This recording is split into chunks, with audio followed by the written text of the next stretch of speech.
के हवाले से पहले मैं कुछ बातें शेयर करूंगी, इससे पहले कि हम कलाम शुरू करें।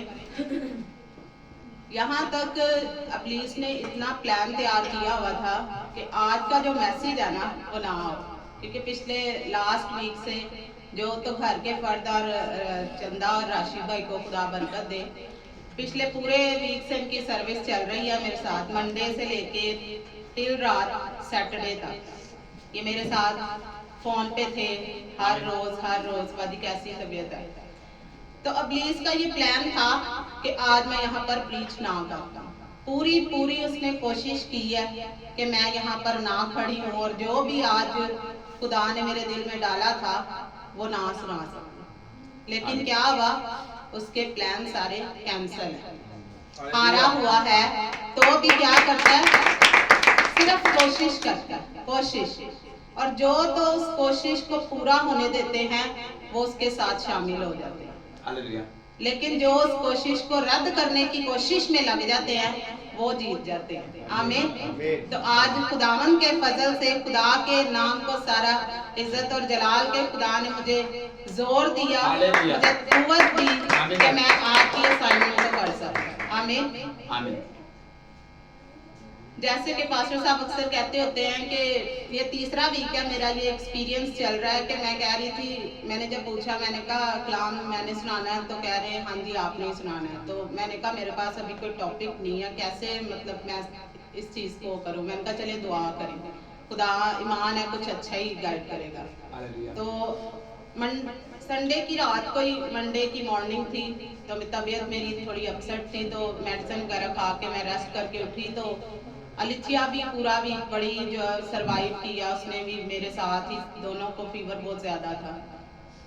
तो अलिथिया ना रो रही थी, तो जब वो रो रही थी तो मुझे ना दिल में थोड़ा सा उदास सा फील हुआ। मैंने कहा इसको तकलीफ हो रही है तो ये रो रही है। तो मैंने कहा देखो पासा को, मैंने कहा देखो रोती हुई अच्छी नहीं लग रही है ना, खुशी से इसका फेस, जब ये खेलती है खुश होती है तो कितना प्यारा इसका फेस लगता है। तो उसी वक्त खुदा के रूह ने मुझे गाइड किया, टॉपिक मुझे मिल गया। अब देखिए जब खुदा सिखाता है, मैं बड़ा ये नोट करती होती थी, मैं कहती थी पास साहब कहते हैं इस मौके पे भी मुझे सिखाया खुदा ने, इस मौके पे भी सिखाया। अब ये तजर्बा मेरे साथ 3 हफ्तों से हो रहा है। जूसर से एक बंदा सीख रहा है, एक बंदा पाम को खाना देने से सीख रहा है। अब अलिथिया रो रही थी तो मेरे दिल में खुदा ने टॉपिक डाल दिया कि खुदा ने हमारे सब आंसू पोंछ दिए। आमीन। आज का टॉपिक है खुदा ने हमारे सब आंसू पोंछ दिए। तो इससे पहले हम कलाम शुरू करें तो मैं पूछना चाहूंगी किस किस के आंसू पहुंच दिए गए। हालेलुया। सबके सब अपने लिए तालियां दें। एक चीज मैं कहना चाहता हूं, जरा माइक दूसरा नीचे पड़ा हुआ, एक चीज मेरे दिल में आ रही है इससे पहले कि आसमां आगे जाए।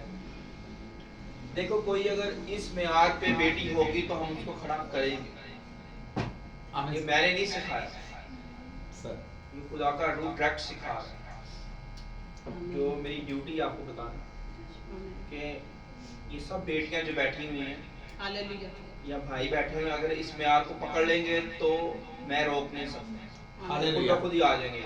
आमीन सर।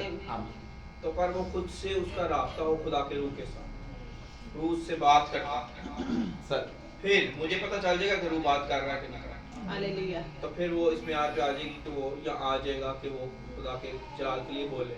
आमीन। आमीन सर। ऐसे नहीं। हालेलुया।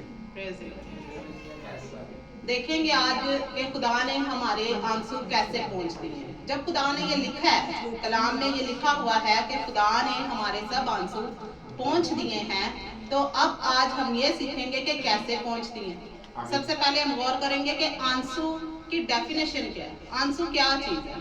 बेसिकली आंसू जो है ये हमारे इमोशनल की एक जो है ना इजहार है, हमारे जज्बात का एक इजहार है। अभी अभी देखिए जब हम गीत गा रहे थे तो मैं मतलब अपने रूहानी फादर से बहुत ज़्यादा एक ख़ानदान में मशहूर था, आज भी है कि आसमा जो है वो पास्टर साहब की बड़ी लाडली थी।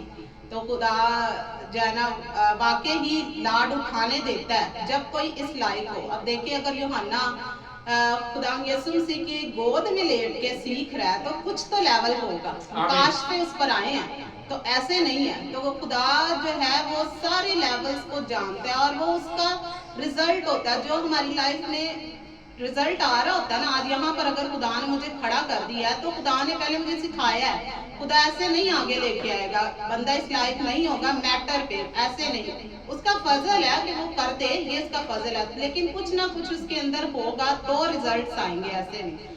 तो आंसू के हवाले से आज हम ये सीखेंगे कि कुछ आंसू जो हैं वो हमारे होते हैं उदासी के, कुछ खुशी के हैं। पेरेंट्स अक्सर बच्चों के रिजल्ट्स पे बहुत खुश होंगे कि हमारा बच्चा बड़ा अच्छे नंबर लेके आ रहा है। कुछ खुशी के आंसू इस तरह होते हैं कि हम अपनी ही लाइफ में जब एक अचीवमेंट कर लेते हैं तो हम खुश हो जाते हैं। तो मैं जैसे अभी गीत गा रहे थे तो मैं अभी भी इस वक्त भी मेरी आंखों से आंसू निकल रहे थे, लेकिन ये खुशी के आंसू थे कि खुदावंद ने हमें अच्छे टीचर दिए जिन्होंने हमें इस लायक बनाया कि हम जो है दूसरों को वो तजर्बे बता सके, जो तजर्बे हमने सीख लिए, हमने जान लिया कि यीशु ही एक वाहिद रास्ता है जिसपे हम चल के हमेशा की जिंदगी को हासिल कर सकते हैं। जब हमें ये पहचान मिल गई है तो हमने दूसरों तक पहुंचानी ही पहुंचानी है। और ये कैसे होगा? जब तक आपको कोई सिखाने वाला इस तरह का नहीं मिला होगा, आपको गाइड करने वाला इस तरह का नहीं मिला होगा। To be honest, straightforward बातें बड़ी ही जरूरी हैं। और ये मैंने सीखा ब्रदर कैमन की स्टडी में, उन्होंने बड़ा अच्छा सिखाया। उन्होंने कहा हमारा खुदा जो है ना, यीशु मसीह जो है वो स्ट्रेट फॉरवर्ड, वो झोल नहीं रखता, वो पर्दे में बात नहीं करता, वो साफ साफ बात करता है। तो ये नहीं कि छुप के बात करे या किसी की तरफदारी कर दे। कलाम में साफ साफ लिखा है वो किसी का तरफदार नहीं है। जो कोई जिस ओहदे पे होगा उसने उसको लेके ही आना। अभी जैसे पास्टर साहब ने बड़ा अच्छा कहा कि अगर कोई होगा हम उसको पीछे नहीं हटाएंगे, क्योंकि पाकरू को हम कैसे पीछे कर सकते हैं? पाकरू तो सबसे आगे है, वो किसी को इधर उधर नहीं जाने देता बशर्ते कोई इसकी आवाज को सुने। तो आंसू भी इस हवाले से मैं जब लिख रही थी तो मैं इससे बड़ा मेरा दिल खुश हो रहा था। मैंने कहा देखें आंसू के हवाले से समटाइम हम हजूरी मामूरी में इतने बढ़ जाते हैं, जब प्रेजेंस फील करते हैं, प्रस्तिश कर रहे होते हैं तो हमारे आंसू निकल रहे होते हैं। मैं खुद इस चीज का बड़ा तजर्बा रखती हूँ। जब लोगों के घरों में विजिट करती हूँ तो कुछ घरों में तो मेरे खुदा तरसी के गम होते हैं, लेकिन कुछ पर मुझे अफसोस हो रहा था कि खुदावन तूने इतने मौके दिए हैं, इनको बदलने के इतने मौके दिए हैं, तो भी ये ढीठ के ढीठ ही हैं, ये नहीं हटने वाले। और हम मुझे दुख होता है, दिली तौर पर दुख होता है, क्योंकि जब हम भी अपनी पूरी टिल लगा लेते, कोशिश कर लेते हैं कि ये बंदा बच जाए, आंसू भी बहा के देख लेते हैं तो भी वो बंदा ना बचे, तो फिर अफसोस होता है। ये देखिए अब दो तरह के आज हमने आंसू के बारे में सीखने हैं। तो खुदा तरसी का गम सीखेंगे जो कि तौबा पैदा करेगा, उसमें भी काफी सारे हवाले आज हम देखेंगे, जिंदगियों पर गौर करेंगे। और एक होगा दुनियादारी का गम जो कि हमें मौत की तरफ ले जाएगा। दुनियादारी का गम हमें खुशी नहीं देता, वो हमें एंड ऑफ द डे मौत में ले जाता है, आग में, झील में। लेकिन खुदा तरसी का गम जैसे कि यीशु मसीह ने बताया क्या पैदा करता है? तौबा पैदा करता है। और तौबा कहां तक जाती है? निजात। हालेलुया। तो आज सबसे पहले जो हम सीखेंगे वो ये यसाया का हवाला देखेंगे। यसाया 61 बाब और उसकी 3 आयत। पहले हम देखेंगे यसाया 61 बाब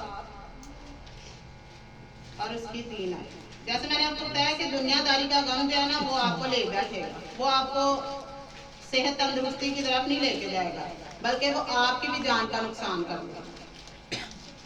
यसाया 61 बाब और उसकी 3 आयत, बल्कि पहली आयत से पढ़ते हैं, 3 आयत तक पढ़ते हैं। खुदावन खुदा की रूह मुझ पर है, क्योंकि उसने मुझे मसा किया ताकि हलीमों को खुशखबरी सुनाऊं। उसने मुझे भेजा है कि शिकस्ता दिलों को तसल्ली दूं, कैदियों के लिए रहाई और असीरों के लिए आजादी का ऐलान करूं, ताकि खुदावन के साले मकबूल का और अपने खुदा के इंतकाम के रोज का इश्तिहार और सब गमगीनों को दिलासा दे। सयून के गमजदों के लिए ये मुकर्रर कर दूं कि उनको रात के बदले सेहरा और मातम की जगह खुशी का रोगन और उदासी के बदले सिताइश का खिल्लत बख्शूं, ताकि वो सदाकत के दरख्त और खुदावन के लगाए हुए कहलाएंगे, उसका जलाल जाहिर। आमीन आमीन। यहाँ पर एक बात पर गौर करेंगे, देखें तीसरी आयत को हम कोट करेंगे।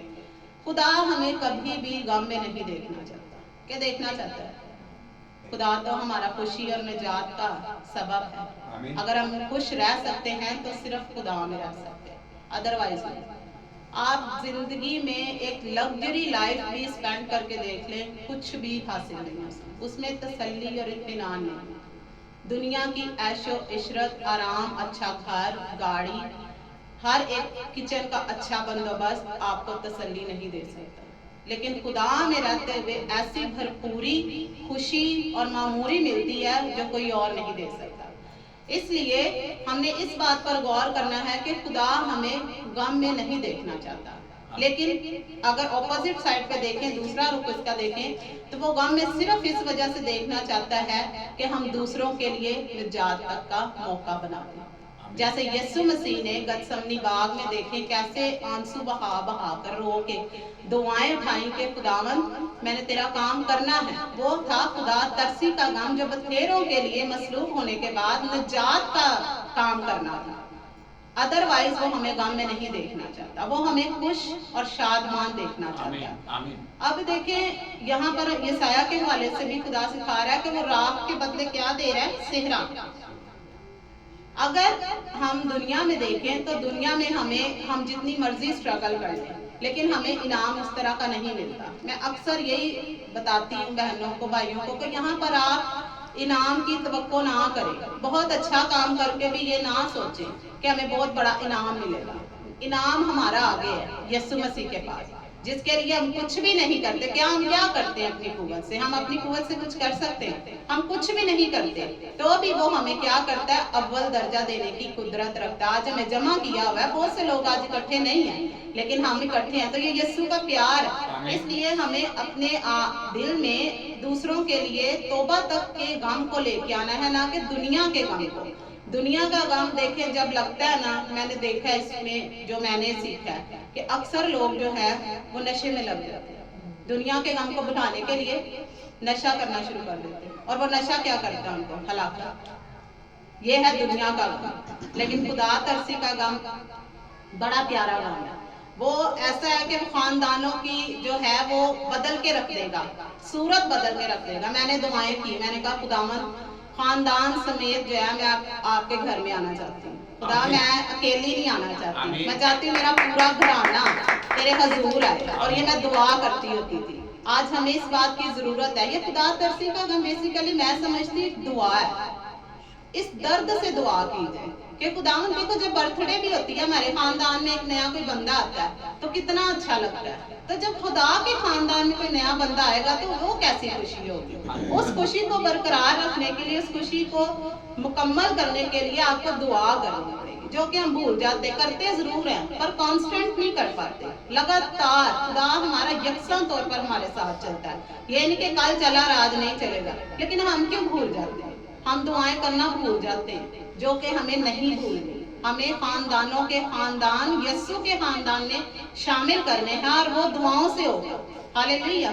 दुआ के बगैर खुदा तरसी के गम को तौबा तक नहीं लाया जा सकता। यीशु मसीह हमारे आगे रोल मॉडल हैं, जिन्होंने बड़ी दुआएं की और दुआएं कर करके पूरी दुनिया के लिए जो है वो एक निजात का रास्ता दिखा दिया। हालेलुया। अगला हवाला देखेंगे, यिर्मयाह 31 बाब।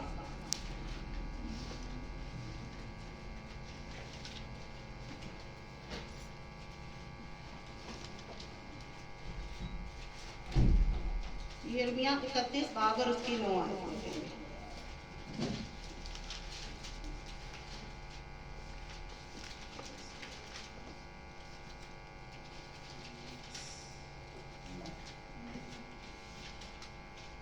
यिर्मयाह के हवाले से भी एक बात कहना चाहूंगी। यिर्मयाह को बाइबल में कहा गया कि ये एक रोने वाला नबी है, पर इससे पीछे जाते हैं वो रोने वाला नबी क्यों है। उसने इस्राएल के लिए बड़ी दुआएं उठाई और खुदा के आगे ये दुआएं रखी कि खुदावन इनको माफ कर, इनको इस असीरी से, इस गुलामी से निकाल। उसकी दुआ ये थी। रोने की वजह पता क्या थी पीछे? कि लोग खुदा की कौम बच जाए। ऐसी दुआएं हम उठाएंगे तो हम खुदा के हजूर मकबूल ठहरेंगे। क्योंकि हम जब दूसरों के लिए दर्द रखते हैं ना, सिर्फ ये दर्द नहीं कि हमने उनसे बदले लेने हैं, हमने उनका मुकाबला करना है, ये वाले दर्द नहीं। हमने जैसे हमारे आंसू पहुंच दिए गए ना, हम खुश हो गए हैं कि हमें मसीहा मिल गया, ऐसे उनकी जिंदगियों में मसीह से मुलाकात करवा देंगे तो खुदा खुश होगा और खुदा हमारे उन आंसुओं की, उन दुखों की जो है वो बड़ी कदर करेगा। अदरवाइज नहीं, दुनिया के लोगों को हमारे आंसुओं की कदर नहीं है। आप बहा के देख लें, आपने अक्सर अपनी लाइफ में देखा होगा क्या होता है। कुछ खानदान में ऐसे लोग होते हैं जो बार बार रो पड़ते हैं। तो क्या ऐसे लोग आपको पसंद है जो बिना वजह ही रो पड़े? चलो उनके नजदीक वजह हो सकती है, पर आपके नजदीक वजह ना हो और वो रो पड़े तो अच्छा लगता है। पर मैं आपको बताऊं, खुदा उसकी कदर करता है। खुदा ये कहता है, अब जो हम आयत पढ़ने लगे हैं ना, ये वही है 31 बाब और उसकी 9 आयत। लिखा है, वो रोते और मनाजात करते हुए आएंगे, मैं उनकी रहबरी करूंगा, मैं उनको पानी की नदियों की तरफ राह रास्त पर चलाऊंगा जिसमें वो ठोकर ना खाएंगे, क्योंकि मैं इस्राएल का बाप हूँ और इफ्राइम मेरा पहलौठा है। आमीन। जोरदार तालियां खुदा के लिए। खुदा कह रहा है वो रोते हुए आएंगे, वो क्या करेंगे? रोते और मनाजात करते हुए आएंगे और मैं उनकी राहबरी करूंगा। कोई जाए तो खुदा के पास जाए, आंसू ले, बंदों के पास ही जाना जिन्होंने आगे से ना कोई रिस्पॉन्स नहीं देना, उन्होंने को जाना रो रो के, पर खुदा को नहीं जाना। खुदा के पास चले जाए जिन्होंने आपकी उस आंसुओं की कदर कर ली। दाऊद कहता है, खुदा तूने मेरे आंसुओं को किस में बंद कर लिया? मशकीज़ा। हालेलुया। मशकीज़ा में बंद किया हुआ। इतनी कदर है हमारे आंसुओं की, जो कदर है ना बहुत ज्यादा है। सिर्फ लेकिन बार बार ये कहूंगी, खुदा के नजदीक, बंदों के नजदीक उन्होंने आपकी कदर नहीं करी। इसलिए जरूरी है कि हम खुदा तरसी के गम में लगे रहें ताकि बथेरों के लिए निजात का वसीला बने। आमीन। क्योंकि हमारा खुदा ऐसा खुदा है जो नाच, मातम को नाच में बदलने की जो है कुदरत रखता है। कौन ये समझता है कि हमारा खुदा मातम को नाच में बदलने की कुदरत रखता है? आमीन। ये सारे तजर्बे हैं। आमीन। एक ही लम्हा में मैंने देखा है, एक ही लम्हा में आगे बहुत बड़ा जो है ना इब्लीस का प्लान बिछा हुआ है, लेकिन खुदा ने क्या किया? एक ही लम्हा घूरे से उठाया और शहजादा। आमीन। शहजादों में बिठाने वाला हमारा खुदा। हम क्या थे? हमारी क्या औकात?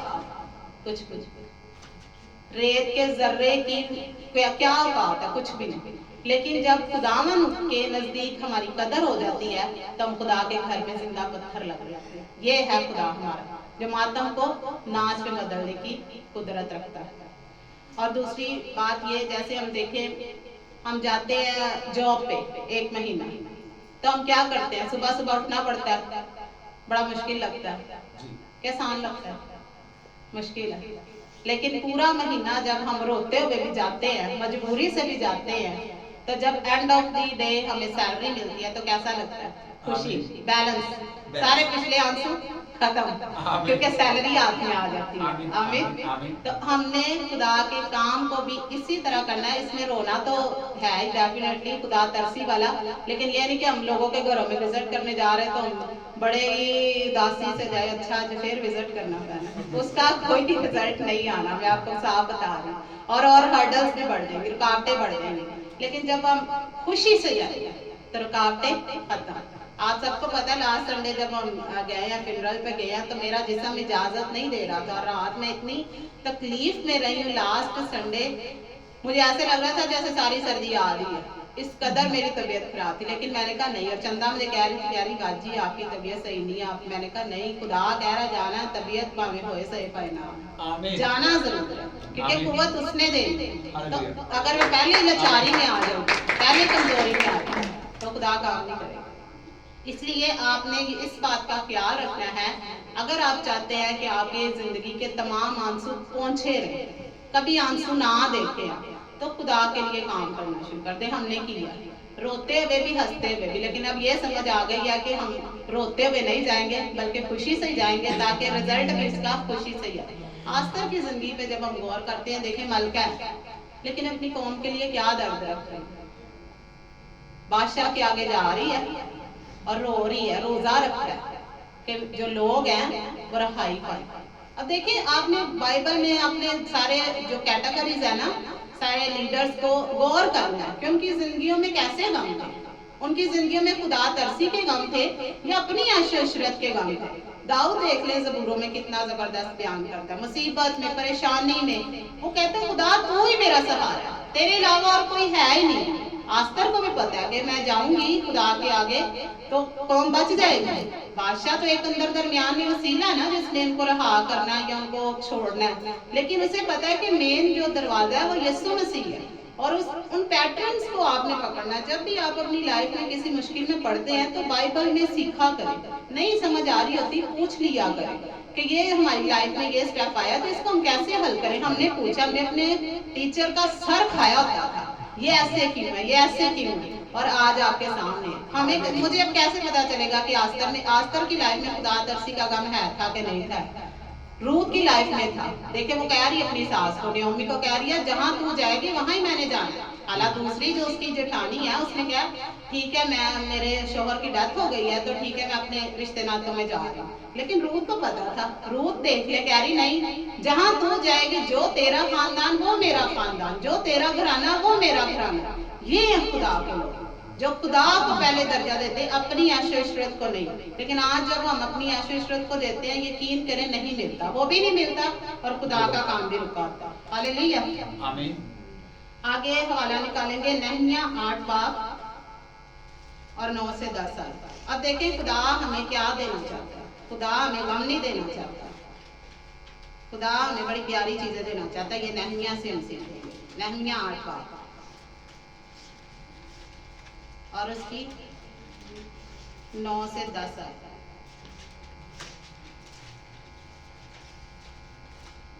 और नहमिया ने जो हाकिम था और अजरा काहिन और पक्की ने और उन लावियों ने, नहीं निकाला, दोबारा से पढ़ते हैं। नहमिया 8 बाब और अय्यूब की किताब के पीछे है, अय्यूब की किताब अगर बैक करें। Okay sir. और नहमिया ने जो हाकिम था और अजरा काहिन और फकी ने और उन लावियों ने जो लोगों को सिखा रहे थे, सब लोगों से कहा, आज का दिन खुदावन तुम्हारे खुदा के लिए मुकद्दस है, ना गम करो ना रो। क्योंकि सब लोग शरीयत की बातें सुनकर रोने लगे। ये देखें, पहले इस आयत पर गौर करते हैं। सब लोग शरीयत की बातें सुन के क्या कर रहे हैं, रो रहे हैं। आज भी जब कलाम हो रहा होता है, गीत हो रहे होते हैं, कोई ना कोई ऐसी बात हमारे दिल में घर कर जाती है कि हमारे आंसू निकल आते हैं, और वो हकीकत होती है। क्योंकि सच्चाई जब आती है ना लाइफ में तो एक दफा हलचल जरूर होती है। सच्चाई जो है वो काम अपना करेगी, झूठ तो बेमायनी है, उसने तो कोई काम नहीं करना। जब तक आपकी लाइफ में कोई चीज टूटती नहीं है ना तो वो असर नहीं करती। सच्चाई जो है वो चीजों को तोड़ती है, आजाद करती है। तो वो शरीयत की बातें सुन के रोने लगे। भाई स्टीफन भी रो रहे हैं, खुदा तरसी का गम। हालेलुया। मैं अक्सर जब कलाम सुन रही होती थी तो मुझे अपनी लाइफ के साथ वो चीजें मैच खाती नजर आ रही होती थी। पता चल रहा होता था कि ये चीज यहाँ से बेहतर हो रही है और ये चीज यहाँ पे कमी है, अभी इसको दूर करना है। समटाइम मैं इस वजह से रो पड़ती थी, खुदा अभी ये कमी थी मुझ में, शुक्र आज के दिन वो तूने क्लियर कर दिया। क्योंकि कलाम में जब हम सुनते हैं साथ साथ क्लियर होती हैं चीजें। तो वो देखे नहमिया के दौर में वो लोग रो रहे हैं, शरीयत की बातें सुन के रो रहे हैं। जो सच्चाई, जब ऐसा कोई भेद हमारी लाइफ में खुलता है ना जो हमें हैरान कर देता कि खुदावंद ऐसा फजल तेरा, तेरा ऐसा प्यार है जो तू हमसे बिल्कुल तंग नहीं पड़ता। लोग तंग पड़ जाते पर खुदा तंग नहीं पड़ता। तो वो इन सारी सच्चाइयों को सुन के रोने लग गया। लेकिन आज खुदा ने क्या कह रहा है, ना रो ना गम करो, क्योंकि आज हमारी जिंदगी में मसीहा आ गया। तसल्ली और इत्मीनान का सर चश्मा हमारी जिंदगी में आ मौजूद हुआ। इसलिए आज रोने की जरूरत बिल्कुल भी नहीं है, बल्कि खुशी और शादमानी के दिन हमारी जिंदगी में। हालेलुया। आगे 10वीं आयत में भी बड़ा प्यारा वो कह रहा, फिर उसने उनसे कहा, बाप उनसे कह रहा है, बाप कह रहा है, फिर उसने उनसे कहा कि अब जाओ और जो मोटा है खाओ और जो मीठा है पियो, और जिनके लिए कुछ तैयार नहीं हुआ उनके पास भी भेजो, क्योंकि आज का दिन हमारे खुदावंद के लिए मुकद्दस है। और तुम उदास मत हो, क्योंकि खुदावंद की शादमानी तुम्हारी पनाह है। हालेलुया। हालेलुया। आज देखिए, आज हम कैसे दूसरों की जिंदगियों में मीठा, मोटा, अच्छा दे सकते हैं। जब एक बंदा अपनी लाइफ में परेशान है, तो हमारे थोड़े से पोर्शन से अगर उसकी लाइफ आसान हो रही है, तो क्या हम खुदा का हुक्म नहीं पूरा करेंगे? खुदा ने क्या कहा कि चलो तुम तो खा ही रहे हो, पर जिनके पास नहीं है उनको भी दो जाके, ताकि वो भी जो है उस खुशी और शादमानी से भरपूर हो सके, उदास ना रहे। क्योंकि खुदावन का वादा है, वो हमें उदास नहीं देखना चाहता, वो हमें हमेशा खुश और शादमान देखना चाहता है। उसने साफ साफ लिखा है, तुम उदास मत हो, लेकिन हम फिर उदास रहते हैं। हमें खुश ही रहना है। पहला तसल्लुकियों 5:18 में लिखा है, हर वक्त खुश रहो। फिर कहता हूँ खुश रहो, क्योंकि मसीह यीशु में हमारे लिए खुदावन की यही मर्जी है। खुदा की मर्जी हमारे लिए सिर्फ ये है कि हम खुश और शादमान रहे, ना गमज़दा हो, ना रोए, ना कुछ, सिर्फ हम खुश रहे। और अगर गम में रहना तो खुदा तरसी के गम में, दुनिया के गम में नहीं रहना। एक और हवाला देखते हैं हम लाजर के हवाले से। खुदा यीशु मसीह भी रोए हैं। कोई सोच सकता है खुदा यीशु मसीह भी रोए? हालेलुया। किस किस को पता था पहले खुदा यीशु मसीह रोए? चांद नहीं है। हालेलुया। निकाले मेरे साथ यूहन्ना 11 यूहन्ना की अंजील 11। अब देखें जी, खुदा यीशु मसीह कैसे लाजर जो प्यारा है यीशु मसीह का, उसकी मौत पे रोए, उदास हुए। लेकिन उदास होने की वजूहात पास्टर साहब ने पहले ही बड़ी क्लियरली बताई हुई है कि क्या है। वो इस वजह से कि एक तो कम ईमान, मार्था का कम ईमान, कि खुदा अगर तू यहाँ पे होता तो मेरा भाई ना मरना। हालांकि घर में क्या आती है? Bible study. ये बाइबल स्टडी का लोग क्या हाल है, तो आम का क्या होगा? आम तो फिर फारग है। ईमानदार का घराना कह रहा है, अगर तू यहाँ पर होता तो मेरा भाई ना मरता। हालांकि उसको खुद कैसा दलेर होना चाहिए। अब हमें रूहानी दूध के मुश्ताक नहीं होना, बल्कि कमाल की बातों की तरफ बढ़ना, जो कि मसीह यीशु में पशीदा है। लेकिन हमने उनको खोजना है। हमसे अगर बात होती है तो आपसे भी हो सकती है। आप करके देखें, ये तजर्बा करके देखें, सीखें। खुदा से कहें कि खुदा मुझे सिखा। अब मैं 3 हफ्ते से आपको तजर्बा बता रही हूँ, 3 हफ्ते से क्या तजर्बा हो रहा है, छोटी छोटी बात में खुदा गाइड कर रहा है, तो कैसे होगा? अब सारी जिंदगी हमने ऐसे थोड़ी रहना, खुद भी इस चीज पे हमने मैच्योर होना, खुदा से पूछना है। यूहन्ना की अंजील 11 बाब उसकी 35 आयत पढ़नी है, लेकिन हम 28 से पढ़ेंगे, थोड़ा सा पीछे से पढ़ते हैं। ये कहकर यूहन्ना के अंजील 11 बाब और 28 आयत से, ये कहकर वो चली गई और चुपके से अपनी बहन मरियम को बुलाकर कहा, ऐ उस्ताद, उस्ताद यही है और तुझे बुलाता है। वो सुनते ही जल्द उठकर उसके पास आई। यीशु अभी गांव में नहीं पहुंचा था, बल्कि उसी जगह था जहां मार्था उससे मिली थी। बस जो यहूदी घर में उसके पास थे और उसे तसल्ली दे रहे थे, ये देखकर मरियम जल्द उठकर बाहर गई, इस ख्याल से उसके पीछे हो लिए कि वो कब्र पर रोने जाती है। जब मरियम उस जगह पहुंची जहां यीशु था, उसे देखा तो उसके कदमों पर गिरकर उससे कहा, ऐ खुदावन, अगर तू यहाँ होता तो मेरा भाई ना मरता। जब यीशु ने उसे और उन यहूदियों को जो उसके साथ आए थे रोते देखा, तो दिल में नहायत रंजीदा हुआ और घबरा कर कहा, तुमने उसे कहाँ रखा है? उन्होंने कहा, ऐ खुदावन, चल कर देख। यीशु के आंसू बहने लगे। एडी खतरनाक दुनिया यीशु ने रवा छड़े, बादशाह ने बादशाह ने रवा के छड़े, काम इत करता। हालांकि यीशु को कौन रुला सकता? पर ये देख ले, डेंजर जोन में, हम डेंजर जोन में है, लेकिन शुक्र करें खुदा ने हमारा हाथ पकड़ा, तसल्ली से हमें भर दिया। हालांकि मार्था ने देख लो उसको कमजोर कर दिया, खुदा दास हो गया, रंजीदा और आंसू बहने लगे। बस यहूदियों ने कहा, देखो वो उसका कैसा अजीज था। यहूदी दंग रह गए कि देखो वो रो रहा है, कैसा उसका प्यारा था। लाजर जो है यीशु का कैसा प्यारा था। आज हम किसी घराने में जाए, मुझे बात याद आ गई, भाई सुहेल के घराने में हम गए, तो इनकी बेटी और बेटा ढोलक बजा रही और एक दफ बजा रही, तो मेरे आंसू, मैंने इतना कोशिश की कि मैं कंट्रोल करूं, पर मेरे आंसू ऐसे बह रहे थे क्योंकि मैं हैरान हो गई देख के कि ये कहाँ पे छुपा हुआ है ये सारा कुछ, और ये क्यों ऐसे दबे हुए हैं, ये तोड़े दबे हुए हैं। तो इस वजह से मैंने कहा खुदावन माफ कर इन्हें और इनको रहा कर, इनको छुड़ा। और वाकई ऐसे होता है। अब मुझे समझ आती है कि खुदा यीशु मसीह की जिंदगी में लाजर को देख के क्या हुआ, क्योंकि कुछ ऐसे खानदान होते हैं जहां से आपको जो रिजल्ट्स आ रहे होते हैं ना वो तवक्को नहीं कर रहे होते, तो वो चीज फिर क्या करती है, आपको रंजीदा कर देती है, आपको दुखी करती है। आप सोचें अगर आपने अपने बच्चे को जब पैदा हुआ है पहले दिन का बच्चा है और 25 साल तक आपने उसको समझाया पर उसको समझ ना आया, तो आपके लिए कैसा वो मोमेंट होगा, दर्दनाक होगा। अब देखो ये इसी तरह खुदा यीशु मसीह लाजर का घराना देख के परेशान हो गए, रंजीदा और आंसू बहने लगे कि मैंने इनको इतना सिखाया रात फिर ये वहीं के वहीं खड़े हुए।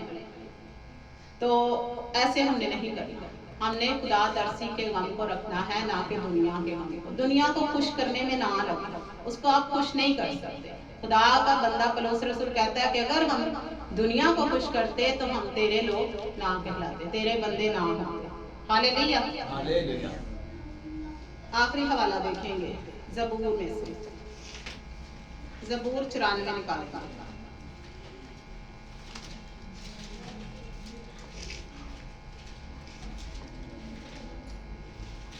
ज़बूर 94 और उसकी 9 आयत। अब यहाँ पे हमने जो हवाला पढ़ना है, हम अक्सर ये सुनते होते हैं, हम सुनते हैं क्या जिसने कान बनाए हैं क्या उसके खुद कान नहीं है, क्या जिसने आंखें बनाई हैं उसकी आंखें नहीं हैं? यकीनन है, लेकिन हम भूल जाते हैं। फिर मैं ये कहूँगी भूल जाते हैं, इग्नोर कर देते हैं, अपने ज़हनों से ना चीज़ें निकाल देते हैं। हालांकि सुनी होती हैं, पढ़ी भी होती हैं, पर जब प्रैक्टिकल की बारी आती है ना तब हम थोड़े से कमजोर पड़ जाते हैं, मार्था के घराने की तरह। देखो हमें पता है कि हम कान बनाने वाले के सुपुर्द है, तो हम क्यों नहीं अपनी दिल की बातें उससे करते, क्यों नहीं हम अपने दिल का हाल बताते, किस किस चीज की हमें जरूरत है। और बजिद भी नहीं होना, इसका दूसरा एंगल ये भी है कि जिद नहीं पकड़ लेंगे। जिद पकड़ेंगे तो वो देखें साउल को बादशाह बना लिया ना लोगों ने, लेकिन खुदा की मर्जी नहीं थी। खुदा ने कहा बादशाहों का बादशाह मैं हूँ, फिर तुम लोग को साउल बादशाह चाहिए, तो क्या मार बढ़ती है। बस जिद नहीं होना, ये ध्यान रखना है, दुआएं दिल के हाल जरूर बताने हैं, पर हन्ना की तरह सैमुअल जैसे बेटे को मांग के खुदा को ही दे दे। तो ये जब हम बारीक पॉइंट्स को गौर में रखेंगे, बजिद होके नुकसान है। मर्जी हमेशा खुदा की आगे रखें कि खुदा हमारी दुआ है कि ये हमारी लाइफ में हो, लेकिन तो भी तेरी मर्जी पूरी हो। मैंने इस चीज का बड़ा तजर्बा किया, बजिद होके कई दफा जब नहीं थी पता नहीं था कि बजिद नहीं होना, तो नुकसान उठाया। इसलिए मैं कहूँगी आप लोग नुकसान ना उठाएं, जिसको खुदा ने बचाना है उसको बचा लेना। ऐसे भी अब खुदा तरसी के गम में पढ़ना जरूर है, दुआएं जरूर करनी, अपील हमने करनी है, पर ये नहीं कि बजिद हो जाना। आप यकीन करें इससे बड़ा नुकसान पहुंचता है, और मैंने वो नुकसान भरे हैं। अब मैंने पास साहब बड़ा गाइड करते हैं, बात बात पे मैं मुझे जरा से भी कोई एरर आ रहा हो, मैं कहती ये इस तरह इसका रिजल्ट आ रहा है, तो कह रहे मैं आपको कहता हूँ इसको इस तरह करो, तो फिर मैं अपनी दुआओं के पैटर्न भी बदल लेती हूँ। आप यकीन करें खुदा दुआ को इस तरह सुनता है जैसे लिखा हुआ है कि बखूर की मानिंद, और ये यकीनन मैंने अपनी लाइफ में देखा। मैं छोटी सी भी बात करूंगी ना, छोटी सी भी, मैं बाद में कहती हूँ खुदावन सॉरी, ये मुझे थोड़ी सी ना दुआ बदल लेनी चाहिए थी। To be honest, मैं दुआ करती हूँ, मैं खुद कई बार सोचती हूँ खुदावन नहीं ऐसा नहीं मांगनी चाहिए, पैटर्न थोड़ा चेंज कर लेना चाहिए। ये जब पास साहब का दुबई जाने का प्लान हुआ ना, मैंने ऐसे सरसरी खड़ी हूँ चर्च में, राशिद भाई कह रहे दुआ करें यशवा के लिए, और हम जा रहे हैं यशवा को मैंने सेटल करने जाना। मैंने कहा क्या हो, ऐसे ही मैंने कहा, मैंने दुआ नहीं की। मैंने कहा क्या हो अगर पास्टर साहब भी आपके साथ विजिट पे चले जाए जरा मिनिस्ट्री के वाले से, शायद हमने कोई बेहतर, और वो वाकई देख लें वीजा आ भी गया है, सोच समझ के बोले। मैं सही कह रही, बड़ा फूंक के जिसे कहते हैं ना वो, क्योंकि हमारा खुदा जो हमें प्यार करता है वो हमारी किसी दुआ को रद्द नहीं करेगा। लेकिन अब देखें साउल को बादशाह बनाना पड़ा ना, खुदा ने, लोगों ने मांग लिया कि हमें बादशाह चाहिए। खुदा कभी भी आपकी दुआ को रद्द नहीं करेगा, पर आपको दुआ मांगने का तरीका आ जाना चाहिए। टेस्ट देना पै सकता जो मैं हम देना टेस्ट, इसलिए आपने बड़ी एहतियात से चीज़ों को कवर करना है, दुआ के पैटर्न को सीखना है, खुदा से बात करनी है, पूछना है खुदा से। आप यकीन करें, पूछ के देखें, हम पूछते नहीं, मैं नहीं पूछती, मैं यहाँ पे खड़ी मैं सच बता रही, मैं नहीं पूछती, सिर्फ अपनी सुनाती थी। जो कि ये दुआ का पैटर्न है कि हमने सुनना भी है, हमने सिर्फ अपनी नहीं सुनानी, खुदा की भी सुननी है। आप देखिए, हस्बैंड वाइफ है, खाली वाइफ ही बोलती जाते हस्बैंड बेदिल ही होगा, या खाली हस्बैंड ही बोलता जाए वाइफ बेदिल हो जाए। दोनों को सुनना भी है और सुनाना भी है। दुआ भी इसी तरह, हमने खुदा से दुआ करनी है, पर खुदा की भी तो सुननी। खुदा क्या कहता है कि सिर्फ सुनता ही है, खुद नहीं वो कुछ सिखाएगा। तो जब हम सीखना शुरू कर देंगे तब बरकत जारी होगी, बड़ी बरकत छुपी होती है। तो मैं इस चीज़ का बड़ा तजर्बा कर रही हूँ और मैं आप लोगों से भी यही करूँगी, रिक्वेस्ट करूँगी कि आप इस चीज़ का तजर्बा करें और इस बात की तसल्ली रखें, जिस तरह के दाऊद ने कहा कि हमारे आंसुओं की कदर है और वो हमारे बाप के पास मज़बा के आगे जैसे तख्त लगा, वहां पर एक जार में बांधा है। तो आपने खुदा तरसी के गम को अपनी जिंदगी में रखना है, ना कि दुनिया के गम को। दुनिया का गम हलाकत पैदा करता है, खुदा तरसी का गम तौबा पैदा करता है। आमीन। हालेलुया। खुदा आप सबको बरकत दे। हालेलुया।